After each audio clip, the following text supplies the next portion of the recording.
Okay. Good evening, everyone. I hope you guys are doing well. Can you hear me? Okay. So, and can you see my presentation as well? In any case, that can also be accessed there. I'll also post it. So, all right. So just let me know if you're having difficulty. Okay. All right. So we shall be. All right. Thanks to Gail and Andre, for this suggestion. So some house rules. Let's use codes in case you need to. Um, you can use the TICQ. I assume that you guys already. So T for if you want to talk. I if you have an insight or a comment. C if you're choppy. Q if you have a question. But in any case, you can still type in the chat box. No? But you can also ask permission if you want to speak. If you want to unmute yourself. So and also let me know if I'm going too fast as well. Again, thanks to your Beetle and alternate Beetle for coming up with these house rules. um, and I also shared this with my other class last night. So I was thanking you guys for this. All right. So a few announcements. As you probably know, no, the groupings for marketing and NSTP BKIS have been formed. So you guys should already have your own groups. No? So just in case, I don't think so. No? Just in case you don't have either marketing or NSTP and has not been assigned to any group for the final, just please email me. Please let me know. Because we might need to talk to your marketing and NSTP faculty. Module 3 will be up tomorrow. For those of you who want to start Module 3, I'm not sure if everyone is finished with Module 2. You can refer back to the pacing guide. Of course, again, the pacing guide is just a guide. You can still have your own. Reminder on the first graded assignment is due on September 27th. End of the day, basically 11:59. I will not allow late submissions. Again, you can have your own pace during the course, but the assignments are kind of strict. So no late submissions unless really if you have internet connectivity issues. If that's the case, I should still see in your file the timestamp or date modified should still show September 27th.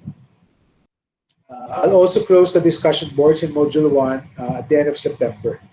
So end of September 30, 11:59 as well. And again, in case anyone is having difficulty with Canvas, just please let me know as well by email if you want. All right, just one more announcement. This week is martial law week. There's been some efforts by certain groups for, they call it revisionism, basically convincing others that there weren't any abuses or martial law was the golden years of the Philippines. So I suggest you participate in a few forums. This one in particular seems to be interesting, the one by AEA, Ateneo Econ Association, as well as the Department of Economics on Friday at 5 p.m. So it's debunking myths. Basically, going through parameters, metrics, to disprove that we were at a golden age in our economy during the Marcos years. So just to keep in mind, if you can't join this, I hope you can join some of the other sessions. Okay, so moving on to Module 2, as I told you, most of the learning will be done really through Canvas. No? And I really see these sessions as more of a refresher, a recap, and clarificatory discussions, more than anything else. Again, let's shoot for an hour and a half if possible. If you'll notice, Module 2 is definitely much more technical than Module 1. But if you have questions, just let me know later on. I'll try to go through some of them especially the important ones, no, when we're going through both the income-based measures as well as non-income-based measures. And then we'll also discuss your graded assignment. And I posted, I hope you saw in the announcements, some of your classmates have asked questions about the assignment. So what I did was, for everyone's reference, I posted the questions and the answers. Of course, while preserving anonymity.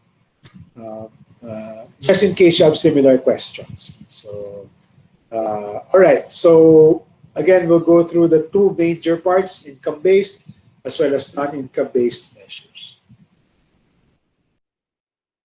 All right. So let's begin. No? So it's all about poverty lines, subsistence, poverty incidence. All right. Let me get the pointer here. All right. So this is a good summary slide, no, of everything you need to know and everything you probably learned in the income-based portion of Module 2. Here you see on the left-hand side, two lines. Let's discuss first the subsistence line. So here it's basically the cost or the amount of money needed by someone or a person or a household to buy the minimum. No? It's the minimum food requirements. And if a person is earning less than that certain amount, then that person is considered food poor or extreme poor. That person, he or she, is so poor that they can't even afford or they can't earn enough income to even buy the minimum food requirements for survival. So that has long-term implications. The one above it is slightly higher. It's the poverty line or threshold. If the subsistence line is the amount of money you need to buy basic food requirements, this one is food plus plus. Basically, the amount of money you need to meet the minimum basic needs. So that's food, shelter, clothing, etc., etc. Core basic needs. So obviously, one is higher because it's food plus plus. So everyone below that is considered poor. Everyone below the food threshold is considered what we call food poor or living in extreme poverty. Everyone above, obviously, everyone above the poverty line is considered non-poor. They're not rich, no? They're just not poor by definition. And then we have a special category which researchers have increasingly made the distinction of people near the poverty line, which is near poor. Sometimes people refer to it as people earning incomes that are, let's say, 150% or 200% of the poverty line. So for example, the poverty line is 1,000 pesos.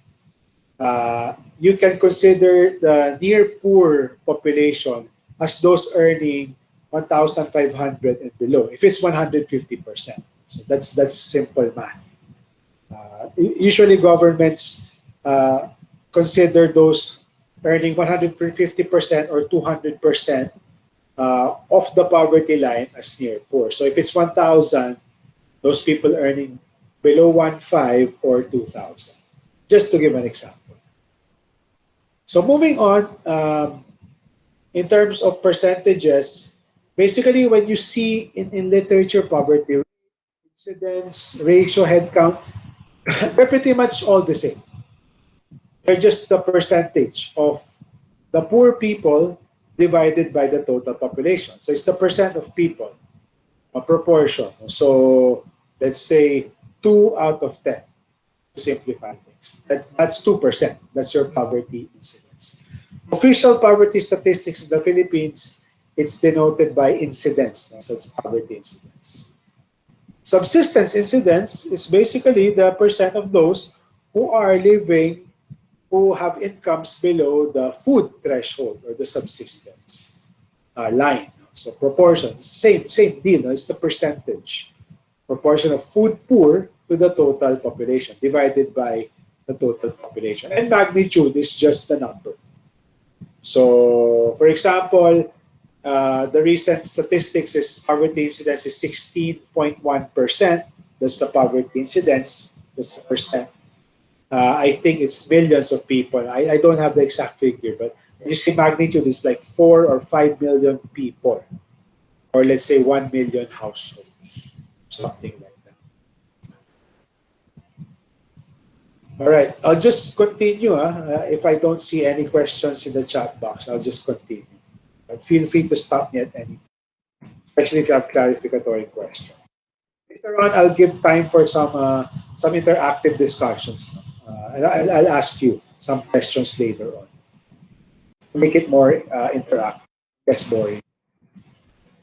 All right. So, as you've probably seen in the trends, though, we're actually doing well. That this was before the pandemic. So, as you saw in one of the videos, we measure poverty incidence every 3 years. That's through a survey called the FIES, Family Income and Expenditure Survey. Why? Because it's actually expensive to administer the survey. So we've been improving. So from 26.3 almost 10 years ago, now it's down to 16.7%. And you would expect that subsistence incidents among the population, among individuals, would be lower than poverty incidents because there are less people who cannot afford even just the basic food requirements.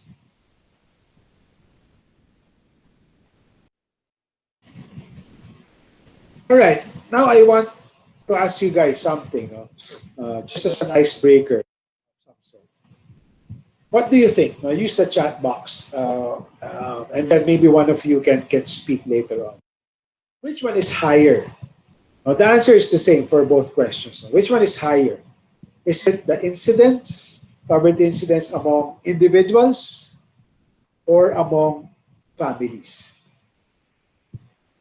Subsistence incidence among population, meaning the number of people or the number of families. So I want you guys to think. What do you guys think? Which one is higher? Without looking at the official statistics. Which one is higher? Oh, go for it. Anyone in the chat box?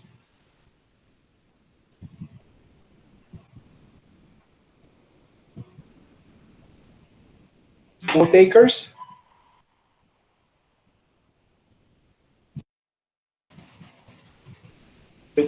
My guess is families, household.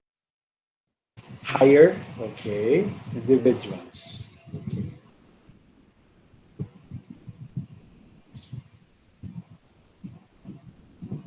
All right.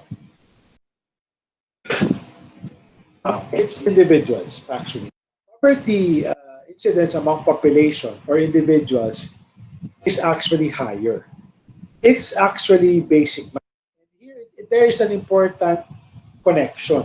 Um, if you see in the official statistics, let's say poverty incidence among population, among total number of people, not families, is 16.6%.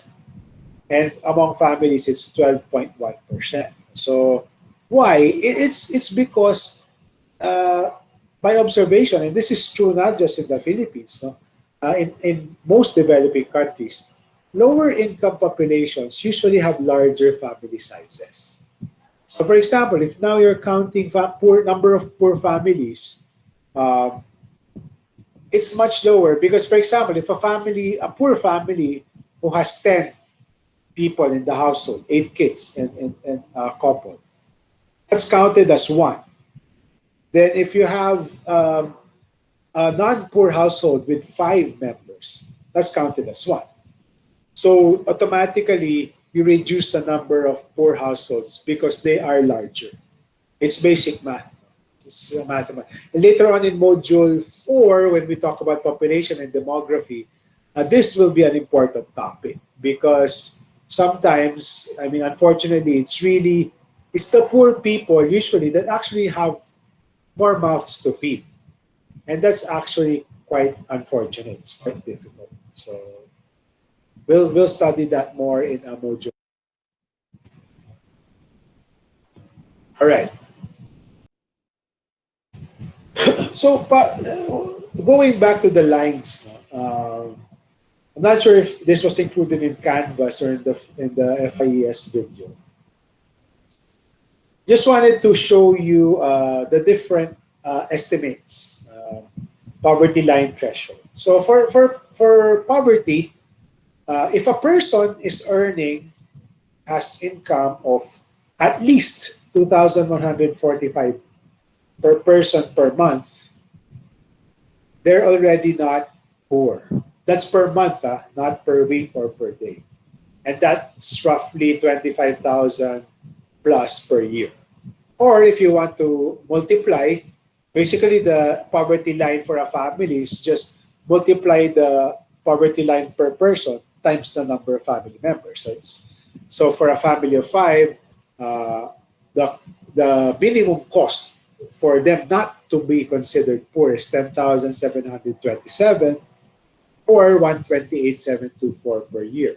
So obviously the food threshold is much lower. No? So it's 1,500 roughly per person per month. So if you're earning that already, you're no longer considered food poor or in extreme poverty. And it's the same math. You can just multiply. If it's 5 members, it's 1,500 times 5. And then you can do the math per year. So times 300, times 12. This is on average, no, because the way they computed, the way they computed in FIES, it's by region. So obviously, the cost of living in areas outside Manila is actually lower, no, cost of living. So the poverty lines are actually lower. In NCR, in Metro Manila, it's much higher because cost of living is higher. So this is just on average, a national average. Could be higher or lower depending where you are. There's also what we call an international poverty line. And this is what the UN uses, what the World Bank, to make comparisons across countries. But mind you, the $1.90 here is not US dollars. You don't have to memorize this now, but I'm just giving you additional background. It's not US dollars, it's what you call the purchasing power parity. What that means, no, I don't know if I can explain it well in simple terms. It's what's the equivalent of something that you can buy in the US. No, US is still the main reference point. What is the equivalent of something you can buy in the US for $1.90 in the Philippines? So, for example, if you can buy a can of soda in the US for $1.90, how much is that can of soda in the Philippines? That $1.90 soda in the Philippines. And they've computed the exchange rate for PPP, no, for purchasing power parity, to be roughly around 19 point something. So $1.90 in PPP terms roughly translates into 37.4 pesos per day, or 13,000 per year, or 1,133 per month. It's actually lower than the food threshold. That's what the international comparison does. It's actually much lower. So it's really extreme poverty. If you go back to the first SDG, that's it. The number of poor people below the international line are considered poor. So if you see the statistics, you go to the UN website, poverty incidence is not 16.1 because they use a lower threshold. Remember the cartoon in the beginning. No? You would expect the poverty incidence or the proportion to be much lower. So the ADB, for example, using this, estimates poverty incidence in the Philippines only at 2.7% in 2019 because it's a low bar. Of course, the lower you set the bar, the less people there are below the bar. Now, again, I want to open this up again. What do you guys think about these estimates, these costs? Do you think these poverty lines are realistic, believable, too high, too low? What do you guys think? You're free to speak if you want to.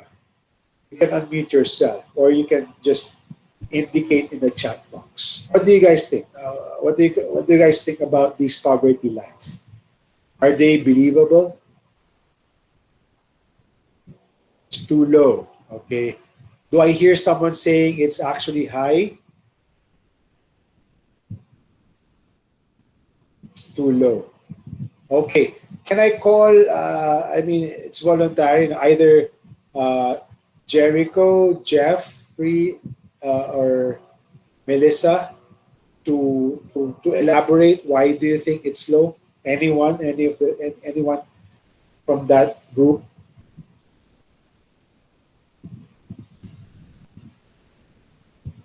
Why do you think it's low? Go ahead.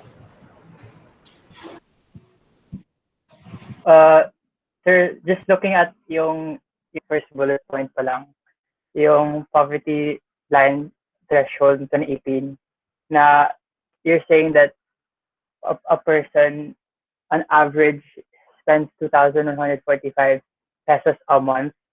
I feel like it's very realistic, sir, in a sense. Kasi yun nga, imagine like all the expenses that you pay on a daily basis pa lang. Tapos, you're saying that, yun nga, 2,145 divided by 30.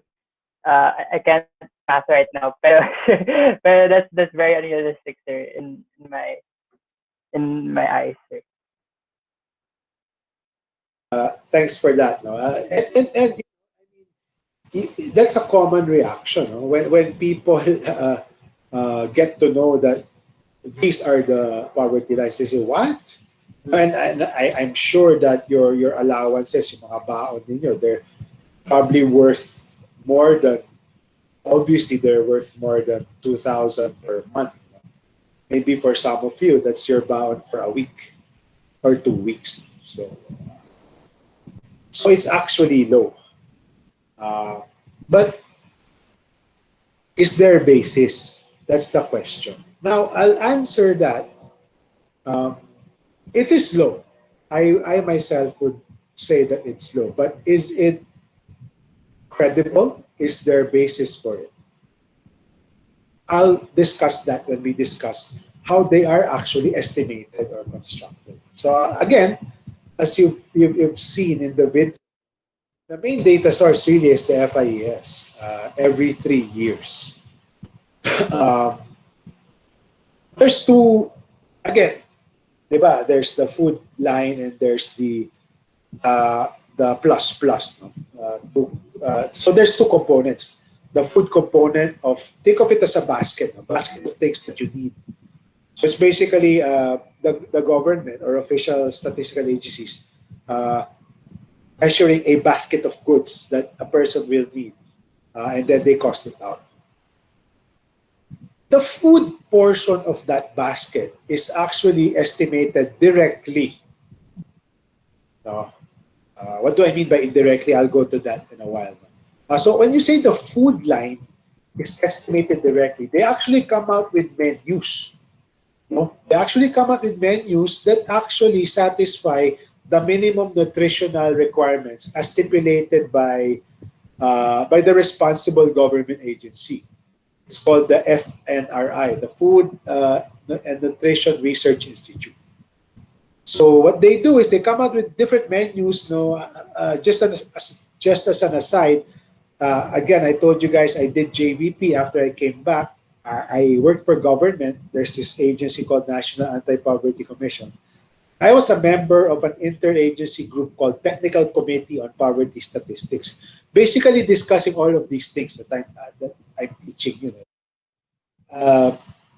So what's happening is, so that agency will come up with menus that satisfy, I think it's 2,000 calories plus 80% vitamin this and that. So it's really complex, no? and then they cost it out. So there is basis for constructing the food poverty line. You're saying it's low. Yes, it is low, but again, remember, it's the bare minimum. It's really the minimum level. That's why it's low to begin with. That's why sometimes it's really, I mean, it's not even half a cup of a Starbucks coffee, for example. Some of you might be thinking of that, or ulam and kanin, the calf. Um, but that's the food line. So it's low, but there is at least basis for it. No? So I've seen some sample menus, certain ounces of fish plus malunggay plus rice equals this amount. So there is basis for that. On the other hand, the non-poverty, what about the other goods in the basket? How are they computed? Now it's indirect.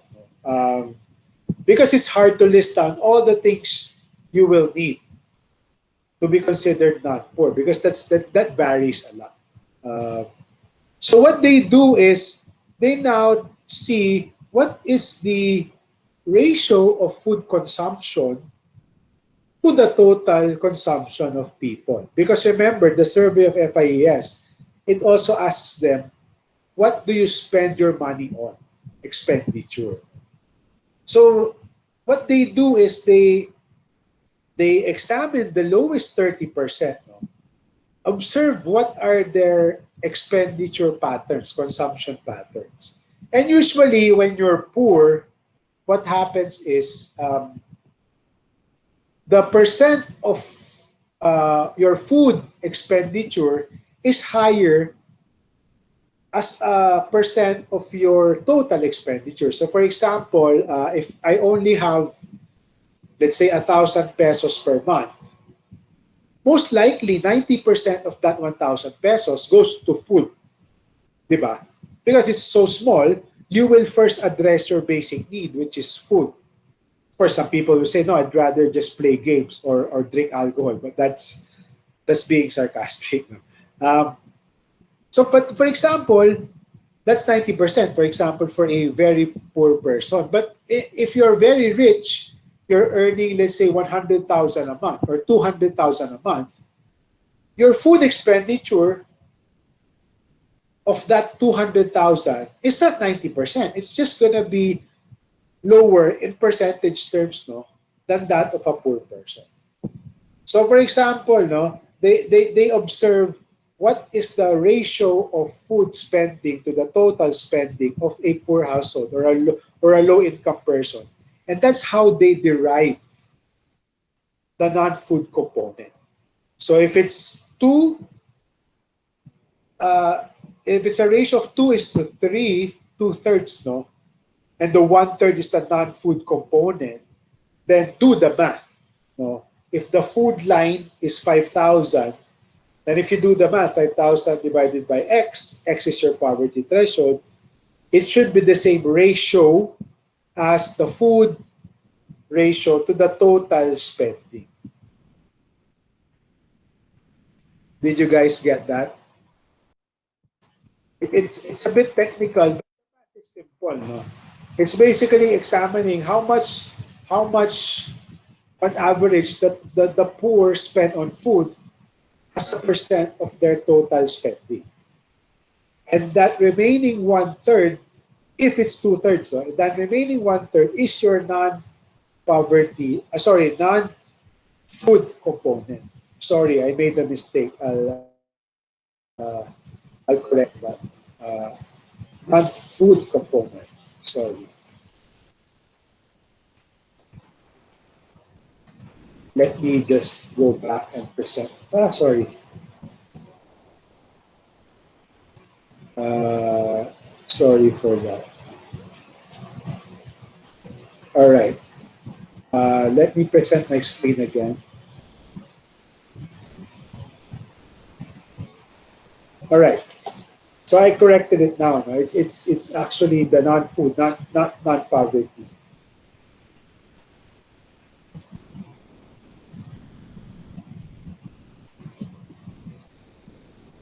All right. You don't necessarily have to memorize this. No, it's basically me trying to orient you that there is at least pinag-isipan. No? There's some basis for the estimates. Yes, it's low, but it's meant to be low because it's supposed to try to measure somehow the bare minimum that you need. So, correct. For some of you, for most of you, for most of us, it might sound unrealistic, but there is basis, and it's really meant to be low. Okay. So now the next slide. There's this debate. No, I mean, this is just for your extra knowledge. Because FIES measures income. You saw in your free economics, in the short free economics article, no?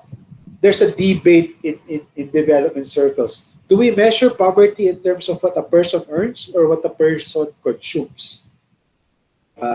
So the debate is a lot of people are advocating for a consumption or expenditure.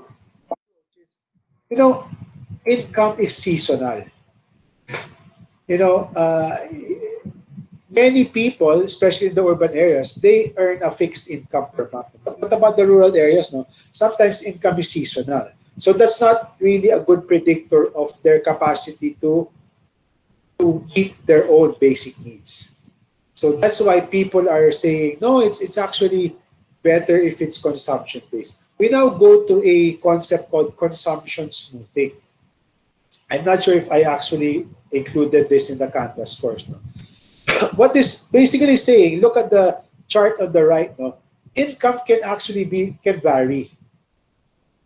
But in general, your consumption stays the same. So if you want to measure a person's ability to meet their basic needs, consumption is more constant. Income sometimes fluctuates. And what do people do? Usually, when people face drought in terms of their income, they sometimes sell their stuff, their assets. They sometimes borrow from neighbors or from the bank. So it's really not income sometimes. That's really a good measure uh, of that. But in the Philippines, we use income. So it's half and half, though. Some countries use income, some countries use consumption as a measure of poverty. So someone yesterday asked me, no, in the other class, sir, what do you prefer? Um, Theoretically speaking, consumption is actually a better measure than income because again, if you want a good indicator of how a person is able to meet his or her own needs, that's more constant.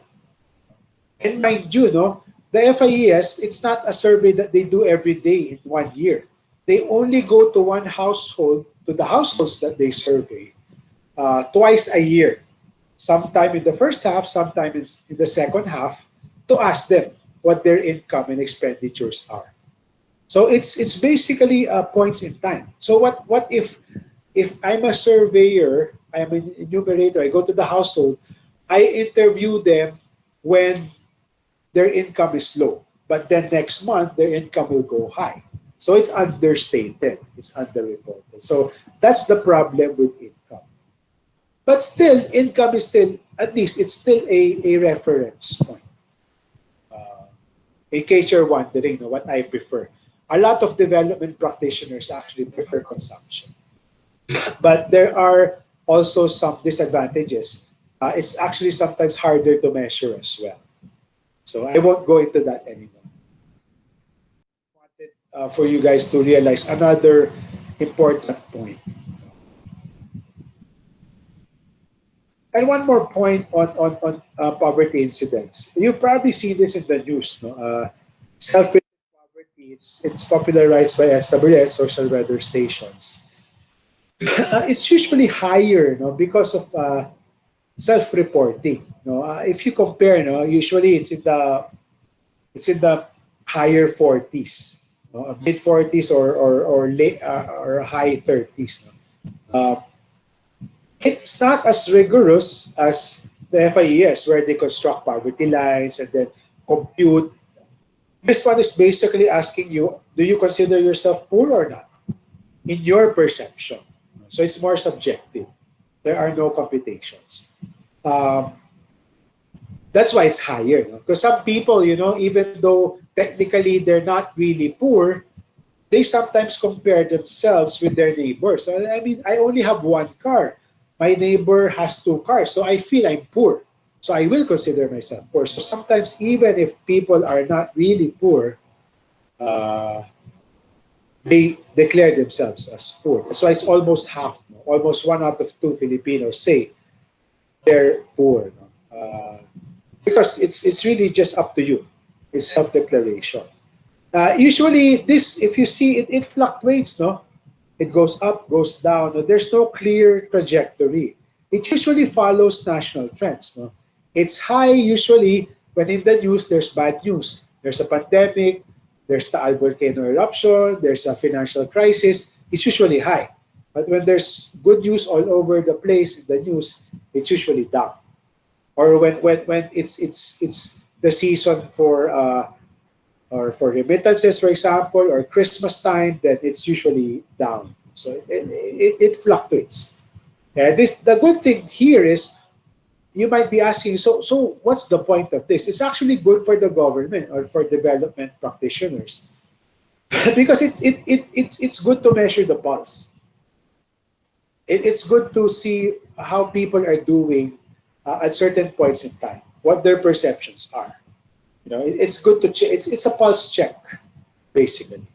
That's its main purpose.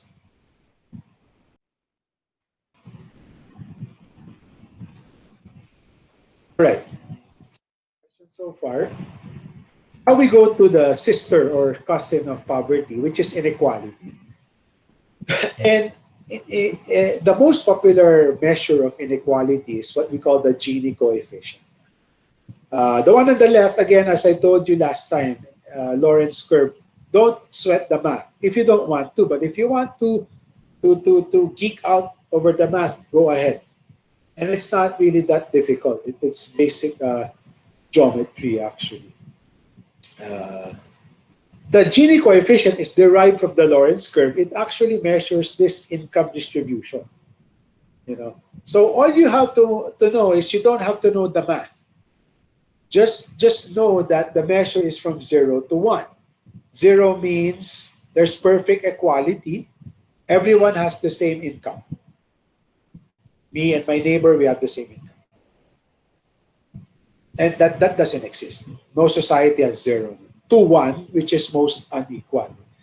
Basically means one person owns everything. Or one person owns 99.9% and the rest own the rest earn it, share in that remaining 99%. The Philippines is a highly unequal society. If you follow the trends, we usually have had the highest Gini coefficient or the most unequal economy in Southeast Asia. So it's roughly zero point 0.4 something. We've gone down in recent years, but it's very small. So 0.44 to 0.42. So it's really gradual. It's really slow. An example of more equal societies, you go to the Nordic countries, no? The Western European countries that are more equal, Sweden, the Iceland, the Netherlands, no? Those are more equal. You'd expect a Gini coefficient of upper point 2, point 3, no, low point 3. So all you have to remember is 0 to 1. Closer to 1, the more unequal. The closer to 0, the more equal. So what? Why is it important to analyze both poverty? What's the relationship between poverty and uh, inequality? Remember, we were talking about economic growth. One of the important ways to develop as a country is to grow the pie, to grow the economy, and that's economic growth. Again, as we said, earlier in Module 1, economic growth is not everything. That's not the be all and end all of development. But it is an important aspect. You cannot develop unless you grow the pie. So it is a what economists call it is a necessary but insufficient condition. So it's still important. It's not the be all and end all, but it's important. So here I will talk about, and you saw this in the interview of Dr. Raballon, which is one of the most most recognized poverty experts in the world. So what is the effect? Here I will talk about two directions. One is what is the effect of economic growth on poverty if there is a highly unequal society. So what it's saying is if you grow the pie, you know, what Dr. Raballon and even Dr. Balisacan is saying, if you grow the pie, if you have an unequal distribution of that pie, then the benefits of that growth accrues not really that much to the poor. No? So it's basically the rich can get richer with probably crumbs going to the poor. We're saying, di ba, in Module 1, we want to grow the pie to benefit everyone. If you have a high Gini coefficient, if you have an equal distribution, then the slices of that pie doesn't necessarily translate to more poor people getting more benefits. It could be actually the richer getting richer and the poor just getting crumbs. They're still getting something, but not as much as what the rich are getting. And that's the main important interrelationship of economic growth, poverty, as measured by income, no? And inequality. The more unequal society is, the less the effect of growth in the economy, of growth in the pie to the poor. Uh, what about the other direction? What is the relationship of poverty to economic growth? There's also a relationship. So on the flip side, the more unequal the society is, the harder it is for the poor to actually be more productive and move up. And that has long-term implications on growing the pie.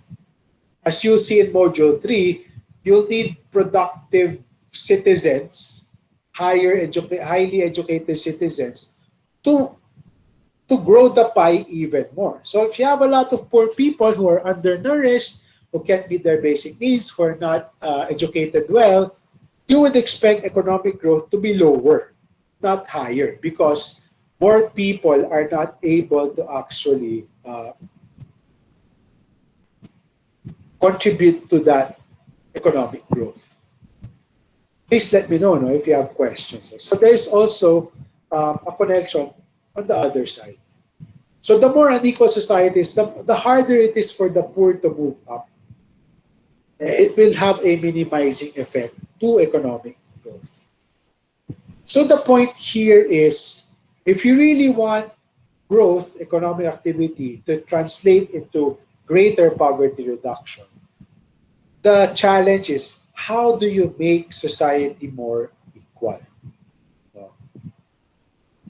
And as we've heard in Module 1, you equalize, no, opportunities.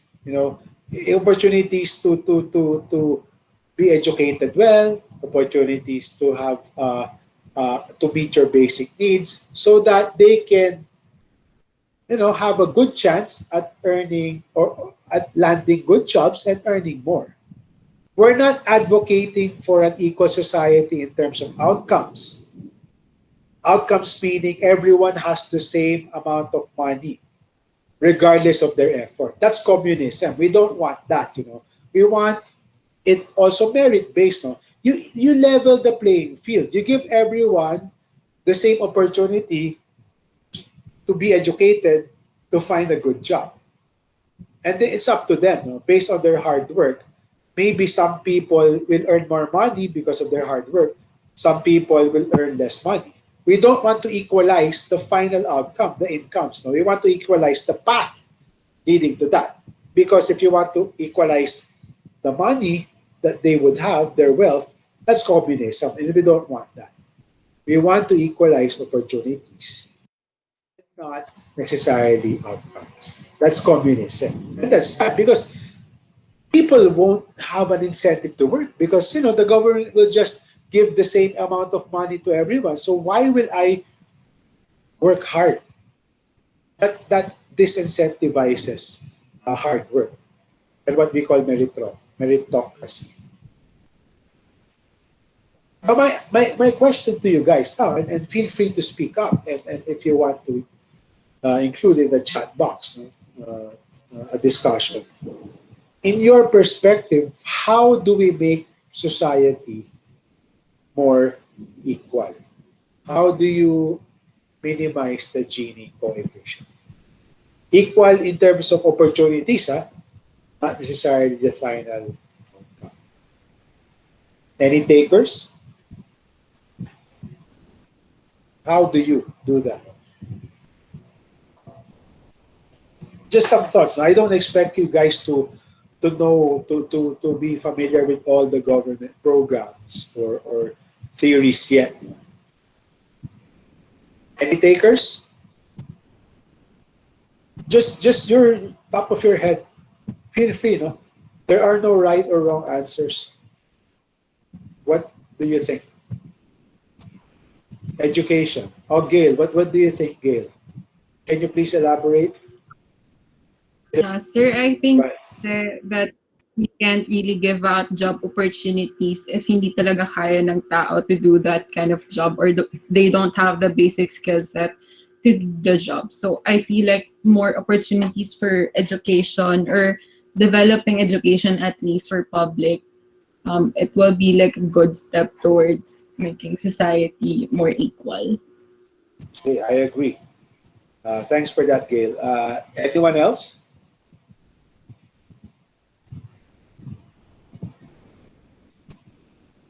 What else aside from education? Information. Interesting. Can you please elaborate? What do you mean by information? Sir, I think it's it's it's related to yung interview with so I forgot his name, the one his book won a Nobel Prize yata, the economist from India. Parang he was talking about like how in I think like how one one way now to solve this is first to first to make people aware that there is a problem mismo, and like he was talking about like how um one way that a problem would be solved faster is if the people knew that there was actually a problem, and that when they once they knew that there was a problem, they would speak and they would like talk about it.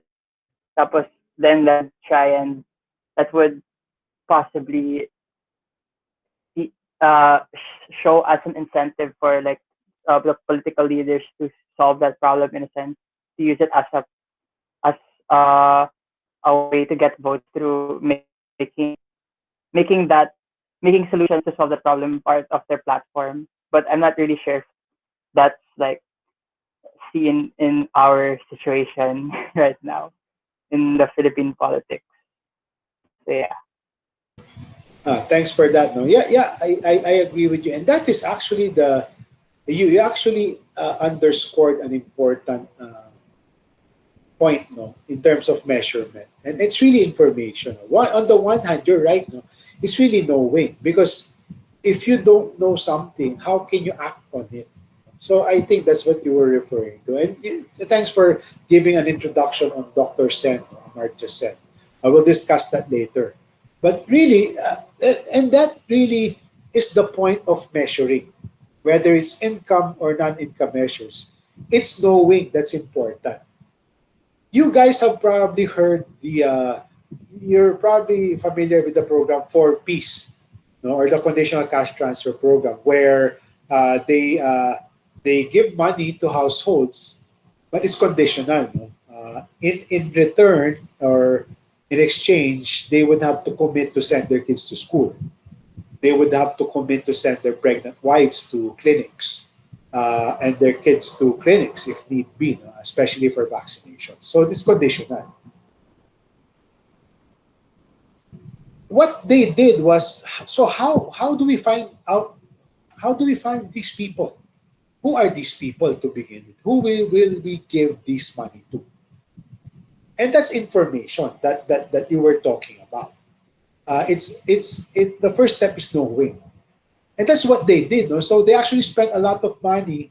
It's called targeting. No, to actually get to know who among these people are really those who are poor, pinpointing the exact people, and then giving the money to them. So that's the point of parameters. It's not measuring for measuring sake, just to describe, they're poor, kawawa naman. No, it's not that. No? Their measuring is important. And that's why, regardless of the frame of reference, it is important to have a credible reference point to get to know to get to know the extent of the problem and get to know who you want to help. No? In government programs and even in the agency I work for, the U.S. agency, USAID, no? Sometimes we include that as a criteria for our projects. No, which among the regions have the highest poverty incidence? Mindanao. So we go to Mindanao. So it's really knowing as a first step. And thanks for pointing that out. That's a very, very important point. And that's the whole point about parameters. It's not measuring just to describe, ay kawawa sila, they have less educational attainment, less income. It's not descriptive. It's supposed to be actionable. And thanks for that. Moving on. You've also seen this, no? And this is important as well. No? It's not just to create another topic out of poverty. No? It's called vulnerability. And this is very important, especially now. That's why I included it in Canvas. No? I don't think the other SocSci classes discuss this. No? So again, feel free to geek out over the numbers. But what you have to really consider is, what you have to remember when we talk about vulnerability, there are people who, in times of calamities, can fall into poverty. That's why we make a distinction between two types of poor. Now, the chronic poor, they're persistently poor, they're below the poverty line, and the transient poor. Usually, they are people who are not really well off. They are the near poor. So in times of calamities, disasters, they don't have savings for a rainy day, so to speak. They can fall into poverty at any time. So remember, as I told you, during the pandemic, there was a lockdown. A lot of people got unemployed because the businesses closed because of the lockdown. So you would expect a lot to have entered into what we call transient poverty. Many of the near poor are vulnerable. So why is this important? This is important because the discussion points to or speaks to what we call safety nets. It emphasizes the importance of safety nets, social security systems. What kind of programs does the government or does the private sector even or people or organizations like us have to cushion the impact? So a lot of people got unemployed. So what is government's plan? So fortunately, the government actually had that. One example of a safety net is the SAP, the Ayuda, the Social Amelioration Program. So a lot of people were laid off. They couldn't travel to work. So the government decided to give unconditional cash transfers, basically money that they would need to tide them over. So that's an example of safety net. So what did the literature say? Who are the vulnerable people? It's important to know also, again, going back to the point about information, because there are different projects that you need to put in place to address vulnerability, to address people becoming at risk of falling into poverty. So, based on the research, who are the vulnerable folks? No? Three sets of people. Those in the rural areas, obviously, uh, you've seen this in the countryside. No? There are more poor people in the countryside than in the cities. As they say, poverty is actually a rural phenomenon. Residents in conflict affected areas, in the Muslim Mindanao region. That's one, because they're always, I mean, they're always facing the risk of man-made disasters, no? Armed conflict. So they're always vulnerable. And what we call basic sectors. There's a law defining what basic sectors are. Basically, these are the marginalized and vulnerable populations. There's 14. You can read it up. There's a Republic Act 8425. These are fisher folk, farmers, workers in the informal sector. Those are the vendors in the streets, no? Blue collar workers, migrant workers, senior citizens, even women. So there's 14 cooperatives as well. So you can read that up on your own. So they are the vulnerable sectors. And again, as I mentioned, why is this discussion important? Because it emphasizes the need for safety nets, resilience mechanisms to cushion the blow, or to make sure that there's a program that would catch people before they fall into poverty. And then the PIDS article from the Huy actually uh, studied what are some correlated factors that reduce, no, both chronic and transient poverty. And as Gail mentioned earlier, no, education. Education is one way to make society more equal and, in the long run, reduce poverty, both chronic and transient poverty. Dependency burden. No? This basically means many children to feed, because children, they don't earn money, but they the parents need to spend money. They deplete resources. Same with the elderly who are not working. They are what we call not necessarily burden, but from an economic standpoint, yes, they are a burden, an economic burden. Asset ownership, if you have assets that you can actually convert into cash if you're desperate, that's also one way to reduce both. And savings is one as a form of asset, extra cash. Employment as well, obviously, if you're employed, you have a good job, that reduces your chances of being poor. And armed conflict, as we've discussed earlier. So again, this is important, the aspect of vulnerability, because some people, they don't have a safety net in place. If in times of calamities, they automatically fall into poverty. And that's why this discussion is important. Any questions before we move to the next part?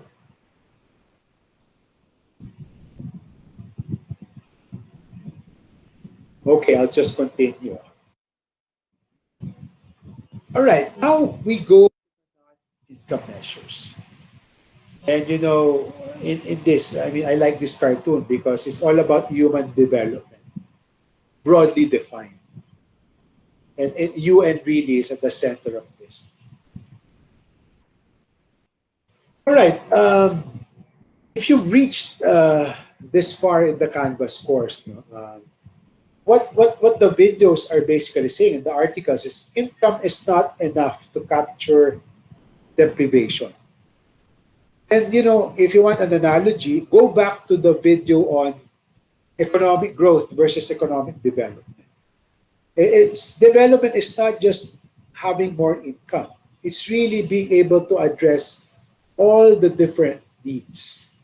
So, as Dr. Alcar in her interview mentioned of Oxford, the facets of poverty are integrated. So it's better to define it and describe it in a multidimensional manner. Income is important. Again, it's all a necessary but insufficient condition or factor. And it's not only money that's important. There are many dimensions of poverty. So, for example, she was saying, if you look at a family, a household, they're poor, they don't have enough money, the father is jobless, the kids can't go to school, they're living in a makeshift shelter. It's all integrated. And again, going back to information, as you guys have pointed out, the more uh, nuance, the more information you can derive, or the better you can describe a phenomenon, the more you can actually propose solutions because you have information. If it's only money, if it's only poverty incidents, you don't know what their status is in terms of health, education, shelter, livelihood, etc. And that's why I assigned that assignment to you. After you've delved into the measures, you have to do something about it. It's not just enough to measure them. It's really what's the next step? What projects or what interventions can you actually think of? That's always a challenge to governments and donors like us, USAID, UN, the World Bank. So in terms of describing the poor more in non-income measures, we have two different viewpoints now. Basic needs versus capability. Uh, Basic needs approach is basically, oh, what does a person need to survive or for a decent quality of life? It's more passive. No? It's what do I need? And again, I think it's Jericho, no? Or that mentioned this. It's actually not just that, no. It's not basic needs. A more holistic um, description, holistic measure is capabilities approach. It's a better way of describing the poor because it's more active. No, it's not passive. It's defining what opportunities does a person lack that we should fill to achieve their potential. It's a sense of agency. It's more active. No? It's not dole out now. Oh, what do I need? So I'll give it to you. No, what do you need to achieve your potential? And that also speaks to our discussion about equalizing opportunities, not final incomes or final outcomes. Let's focus on what they need. Let's remove the bottlenecks hindering them from achieving potential, the opportunities to achieve potential. And you saw the video, or if you haven't finished the videos, no, there's a video of Dr. Sen. There's a book called Development as Freedom. I have that book. I honestly haven't finished reading it yet. um, it talks about equalizing opportunities, capabilities, not final outcomes. Give people what they need so that they can achieve their full potential. And he talks about different kinds of freedom. Political freedom, so I can participate and tell government what I need. Economic, it's as you guys said earlier, equalizing the chances, no? Each person's chance at landing a good job. Social, no? In some societies, women can't work, so they don't have the opportunity to achieve their potential. No? So that's social for you. There's discrimination. Transparency guarantees. No? That means that the government is being transparent to you. You have the full information that you need to make good or rational decisions. And protective. No? If you feel that you can't get out of your house because you might get robbed, there's problems with peace and order, then you can't achieve your full potential. So it really is equalizing opportunities. It's more what do you need so that you can achieve your full potential, sense of agency, versus being more passive. So if you remember the cartoon that we ended with, last time, no, in module one. The basic needs approach, if you want an analogy, is like giving food or giving fish. It's more passive. No, you need something. You need food. I'll give you food. That's basic needs. That's not necessarily ideal. Of course, sige, there's good. No, that's like charity. That's do not okay yan. But the more sustainable and uh, uh, the better way is really not giving them fish, but teaching them a skill so that they themselves can fish. No? So I can focus on other people. It's more sustainable. It's not passive. It's giving them the agency so they can fend for themselves. So if you want an analogy, go back to your cartoon. Giving them fish versus giving them a life skill so that they can get fish on their own. They have that livelihood. They can sell even so that they can earn income. And then if I've given them, so I can focus on other people. It's more sustainable, so I can help other people. And again, what the important thing is, whether it's basic needs or capabilities, beyond describing their level of deprivation or the kind of deprivation they're facing, if you have this information with you, it's used to inform or it's used by policymakers and government and different sectors to design projects. And as I've asked you to do in your assignment. And then in the Canvas course, and this is just a recap, no?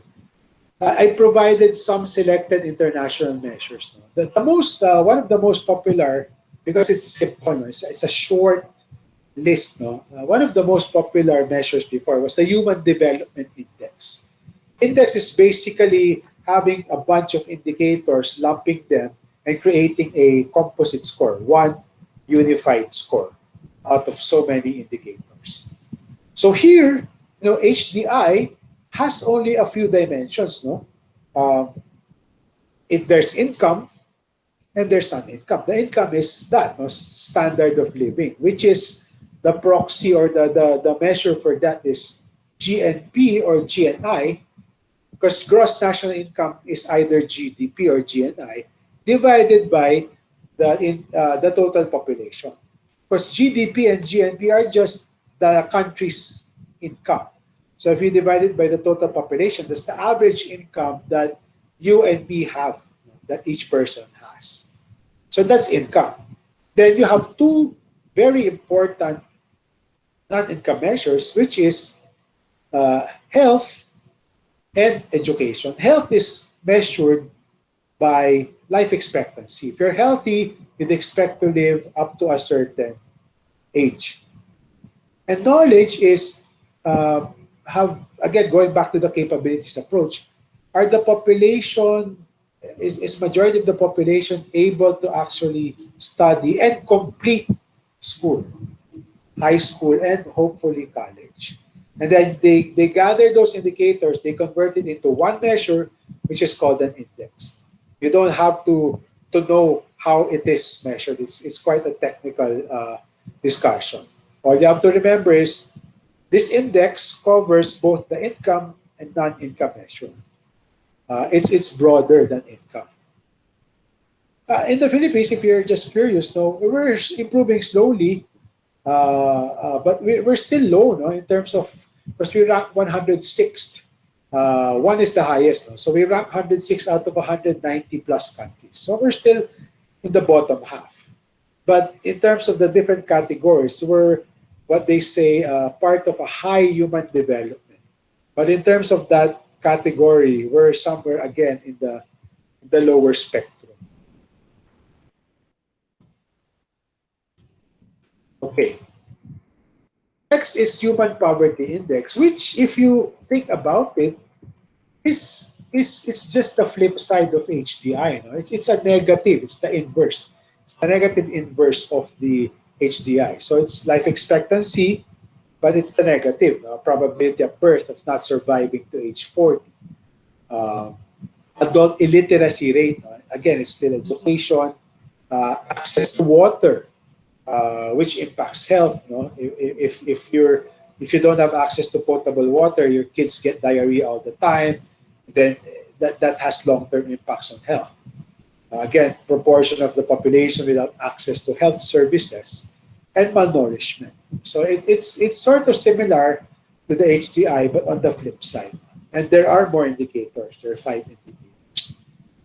This is no longer being used, no, because as you've seen in the video and in the Canvas course, this has been replaced by a broader set of indicators called Multidimensional Poverty Index, MPI, which is being measured by Oxford, by Dr. Alcair and company.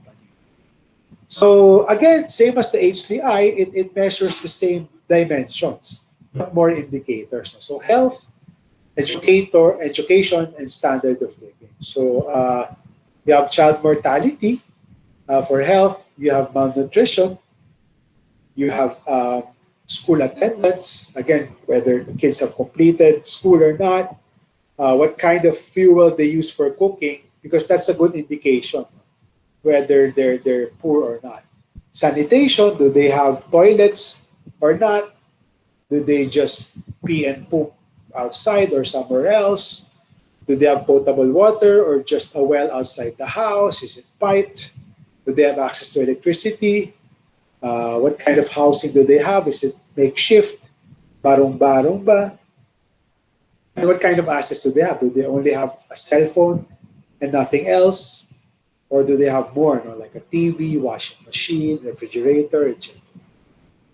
So that's the MPI. So it's broader, no? But again, it's more descriptive. Because the more indicators you have, the more nuance you can describe what the poor are going through, and the more detailed or more specific your interventions can become. Then the Canvas course also provided selected local measures. No? So we have the APIS, and this is specific to the Philippines. Again, it kind of mimics the MPI, if you think about it. So same, pretty much the same indicators. No? So, and this is done annually, except in the years when there's the FIES. So again, there's also income and expenditure, but there's also the non-income measures. No? So again, do the parents have a job? Do people in the household complete education? Barong-barong ba? Do they have electricity, access to water? Have they experienced hunger in the last years? Do they have access to loans, etc.? Conveniences, assets, and sanitation. So it's pretty much the same as the MPI. And the last thing, this is your assignment. The last thing we discussed in the Canvas course is the local measures. If this is national, when I say national, it gives a country measure. No? So percent of people in the Philippines, no, or in Region 5 without access to electricity. That's what I mean by national. Here, it's more local. Local meaning LGU level. So at the province level, city level or municipality. The APIS doesn't give you results for that low a level. The CBMS, yes, it does. Because these are actually estimated or collected by the LGUs themselves, by the provinces, the barangays, and the cities or municipalities. So here it's pretty much the same. No? It's almost the same indicators as the one in the APIS, in the APIS. And one more thing I wanted to tell you guys. There's a difference between a survey and a census. And why is it important? The APIS is a survey. the CBMS is a census of a specific locality. So what is the difference between survey and census? This is not in the Canvas course. This is additional information for you guys. When you say it's a survey, if you remember your basic stats, I'm sure you've had basic statistics. Um, they're not going to all households in the Philippines. They're going to only a number of households. So for example, in APIS, this one, they're going to 40,000, I think, households to represent 100 million people, no? Or 20 million households, 20 plus million households. They don't go to all. It is a sample. They have statistical methodologies to get a sample that adequately represents the entire population or the entire number of households. So that is a survey. They don't do it to all. A census, on the other hand, for a particular area, let's say a country, Philippines, they go to all households. And that's more costly. So when I say the CBMS is a census, they go to all households in a particular locality. The good thing with that is if they analyze the data, they can actually pinpoint which households have difficulty in certain indicators. So let's say which households have incomes below the poverty threshold. It's the De La Cruz household in this sitio, in this barangay. That's the beauty of having a census. You have actual names of people.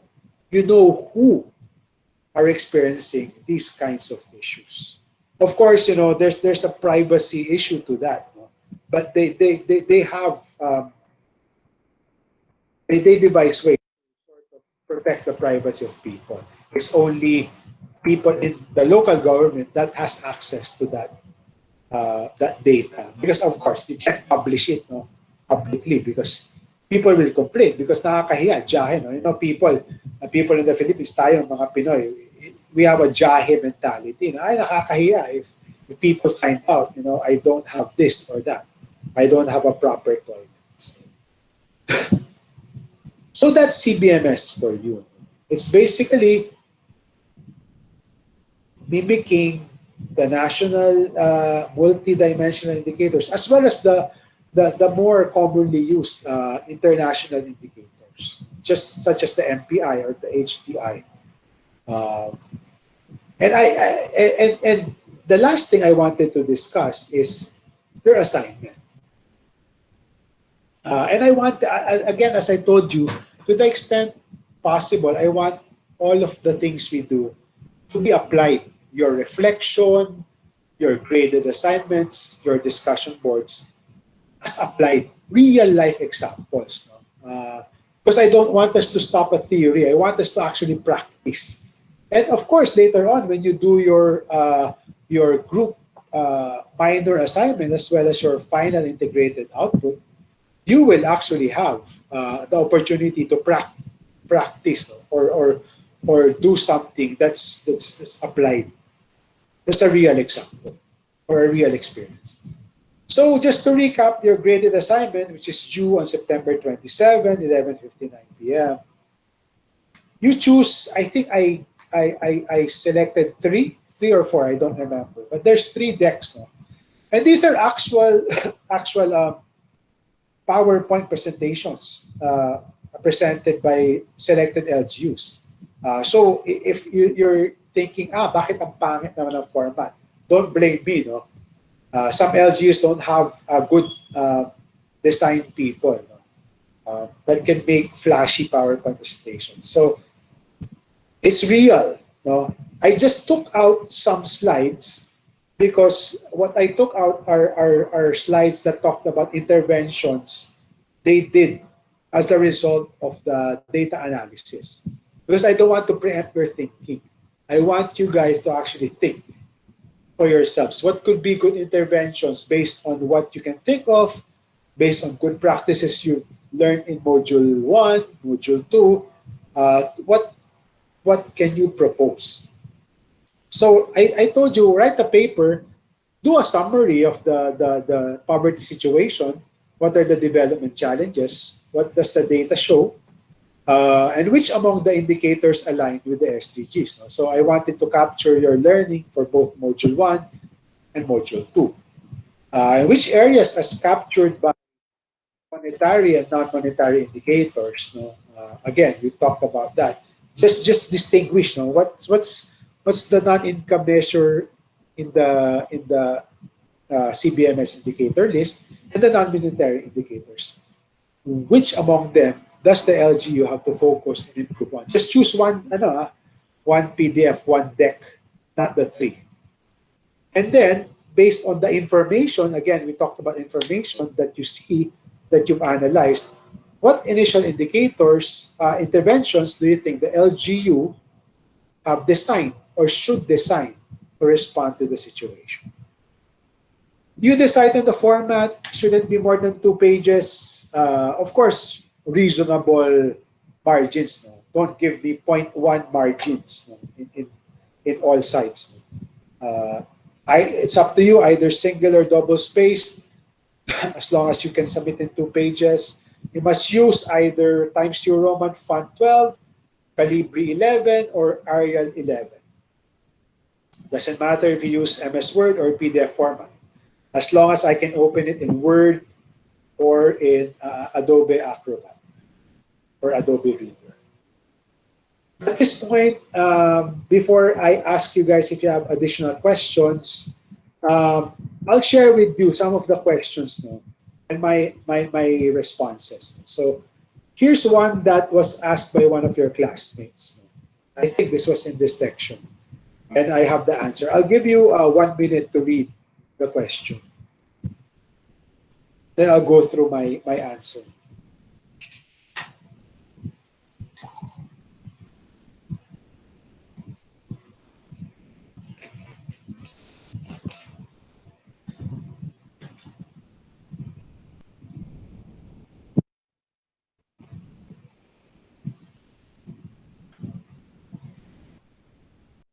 Here, actually, the question is all about what can you elaborate, sir? Can you elaborate more on align it with the SDG goals? This is basically matching. No? I want you guys to assess what you've learned so far in Module 1 and Module 2. Match the indicators they're struggling with to the SDG goals. It's not causality, it's thematic. So if this theme is about this particular area, what SDGs do they match up with? I'm not looking for which SDG goals will help resolve this. No, it's not causality. It's just basic matching of themes. No, and I don't want to provide an example because that will help you guys. It's thematic. No? So, for example, yun nga, if the LGU collects data on households with incomes below the poverty line, which SDG goal does it correspond to in thematic terms? Because you're right, no? Some SDG goals, all of them could contribute to that. I'm not looking for causality. I'm looking for thematic matches. And it doesn't have to be 1:1. If you think, no, that there are more SDG goals, there's 2 SDG goals that match thematically with this particular CBMS indicator, by all means. No. That said, I don't want you guys to match all 15 CBMS indicators, just the indicators that you're focusing on, just the problematic indicators that you're writing about. So that's my answer to the first question. Second question is, it's a series of questions actually by one of the students. So what about data and trends? No? If you don't see, because technically speaking, when you say trends, has to be more than 1 year. No? So you see a comparison. If the data only shows indicators for 1 year, then just focus on that. You can just analyze based on a single year. There are no trends. It's basically you're forced to deal and analyze what does the data show. So no trends, but what does the data show? What kind of challenges are they facing? Uh, this one, again, what do you mean by socio-economic, by monetary and non-monetary indicators? So the monetary indicators really refer to the topics we covered under income-based measures. I won't tell you what they are. While the non-monetary indicators capture everything else that we did not cover under part one, the income-based approach. So as I told the student in my reply, I can't provide any more information as that distinction is part of what was supposed to have been learned in Module 2. All right, so third question of that email, uh, if you see some markings like highlights, uh, I don't know what that means. The LGU probably knew what that meant. So it's up to you to read into that or not. So for that exercise, don't mind the items. Use your own judgment. Maybe they're highlighting it for a reason, maybe not. But use your own judgment based on your analysis. And last query, can you use materials from the other module, from other pages, or other sources external? By all means, you can do so. Yeah, I would encourage that if you want to. Yeah, feel free to explore the web, you know, for other more. And what's our citation? I would prefer APA citation, but I will not be super strict when it comes to I won't be like, oh, you missed a period here, you missed this format here. But APA format, is citation format, is preferred. You're free to come up with your own creative interventions or combine that with other good practices that you've read about. So you can be original and you can borrow what is good practices. Or you can combine. So again, as I told you in the instructions, I don't expect you guys to have a deep grasp of different development programs. I just want you to think. Same question, what's your preferred APA style? Preferred citation style, it's APA. And just one more thing, no, that I want to mention. I want to test your critical thinking here. No? I just don't want you to reverse the indicator, no, when it comes to proposing programs. So in terms of, let's say, if you the proportion of household, example, the proportion of households without access to sanitary toilet facilities is quite problematic. My proposed solution is give them toilets. Be more creative. No? It's not only reversing the indicator into a program. So be more creative and think more critically than that. Okay.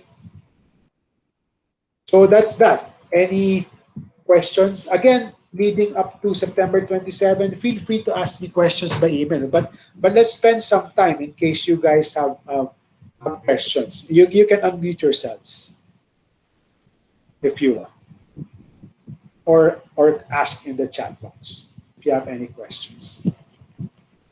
Again, I won't expect you guys to be able to know a lot of development projects. I just want you to think critically. And remember, there's a place for dole out, giving them, but if to the extent possible, try to focus on capabilities rather than needs. Agency empowerment versus giving them dole outs.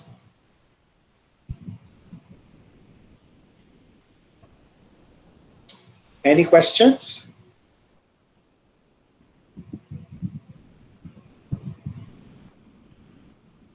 Again, if you want a live consultation, meaning virtual consultation, real time, my consultation hours are on Friday. It's every after class, no, but I haven't heard anyone wanting to have a consultation. So my next consultation days will be Friday na. Consultation hours will be Friday from 3 to 5. So please let me know beforehand. But again, it can't be just one-on-one. Again, as mentioned before, to avoid any risk of harassment, it has to be three. So me, you, and someone else. Actually, the other class, a student from the other class has a consultation with me tonight. After class, pwede. Either after class on Tuesday or after class on Wednesday. And she invited a friend to join, not in the same class. So that's possible. Invite someone, a third connection, as much as possible to fulfill the requirements of the school. All right, I don't see any questions. But again, as I announced it, I think you see the announcements. No? I created a page just to share Q&A. If I receive more questions and then I answer them, I'll post them. But just if it's already Saturday evening or if it's too close to the deadline, sorry if I can't, answer. No, I also have a full-time job, as you guys know, and I have a family. So sometimes weekends would be hard for me to reply immediately, but I try as much as I can if I have time. All right. Again, I'll post this recording at the end of Module 2 as well as the deck. Uh, but in case some of you were late, this is the deck, no, that I used this evening. Okay tayo? And again, guys, no, as you've realized, feel free to speak in Filipino, Taglish, or English. No? Walang problema sa akin. Uh, this is a development course, so feel free to speak your mind using the language you're most comfortable with. Okay? Walang problema. And I presume, I'm assuming that all of you guys can understand Tagalog. Please let me know also by email if you're not able to understand Tagalog. Okay tayo? No more questions? But again, if you're shy, don't be shy. That's number one. Number two, if you're shy, you can use Andre or Gail to get to me if you're shy. Okay? I know some of you are hungry. I am hungry myself. So let's end the session. Thank you very much for your patience and for the discussion as well. No? Thank you for bearing with me. Thanks a lot. Have a good evening. Have a good dinner, guys. See you next week. Thank you, sir. Yes, sir. Thank you, sir. Good night. Thank you, sir. Thank you, sir.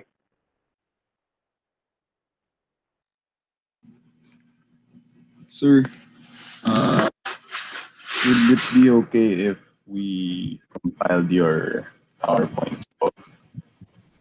If what? Sorry. So, if we compiled the PowerPoints, the decks that you have given into one Google Drive, would that be okay? Sure. Feel free to do what you want with the text. Sure. And Jael is asking Andre if you can stay on the line, no? Because there needs to be three people. Sure, sir. Sige po. Uh, Hindi naman. I'm not necessarily asking for original interventions. You can, no, if you think you can come up with one, but you can combine again. I'm not asking you to research what they did, no, what the LGU did. I'm asking you to research if you want only, no, good practices that can possibly, no, that's the question, no, possibly be what they call this implemented in that particular LGU. But yes, if you really create, Sir, does that answer your question, Jack? oh, yes, sir. But if it doesn't affect naman like the points you're gonna give if we don't have research because I was doing it now like initially and I'm actually proofreading na lang. So if there's no research, because I only did like my own ideas without research at all, because I thought na that's how you wanted to do it. That's okay naman. Or would it like help talaga with research? I did not really expect people. I'm fine if people do research, but I actually, when I was writing this, I was expecting this to be a light assignment. No? Just wanted you guys to think, no? Based on what you know already. No? So I will not deduct points, definitely. Definitely. Walang problema. Sure. Okay, sir. Thank you. All right. Kain na kayo. Thank you, sir. All right. Have a good evening. Thanks, Andre and Melissa, for staying. Salamat.